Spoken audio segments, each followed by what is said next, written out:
home now to Suffolk County, where nearly a dozen exotic animals were turned in today at an Amnesty event.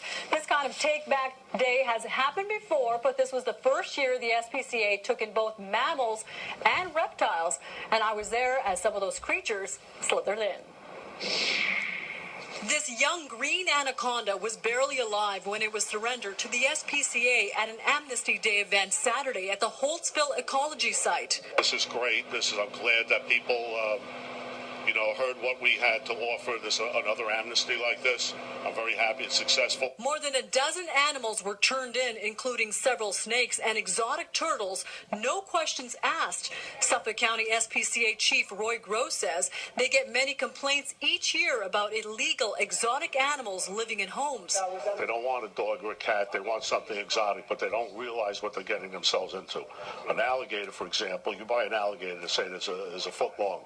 They grow about a foot a year. But what Gross says they don't realize are the consequences of owning an animal born to be in the wild. 66% of incidents that occur with illegal mammals are in people's homes in private possession. These two marmoset monkeys were surrendered. They lived out of state, but when their owner recently died, a family member felt compelled to help. The monkeys are inside this bus. They're being checked out by veterinarians to make sure that their health is okay. And then the next thing is to find them the best facility to live in. David Endon, who spent significant time at an Arkansas wildlife refuge, says there are about 3,200 tigers in the wild, but between 10,000 and 20,000 owned privately in the United States.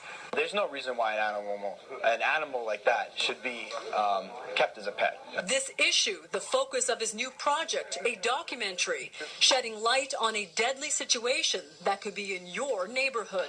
My general mission here and through the documentary is to really go in depth and illustrate all the areas of the exotic pet trade. And we'll hear about David's documentary a little bit more in the coming weeks. The big lesson, of course, is always, it's a safety issue. Absolutely. They don't bite. No, they're cute when they're young, but then they grow up. Okay, good. I'm glad you came home unharmed. Still ahead for us tonight.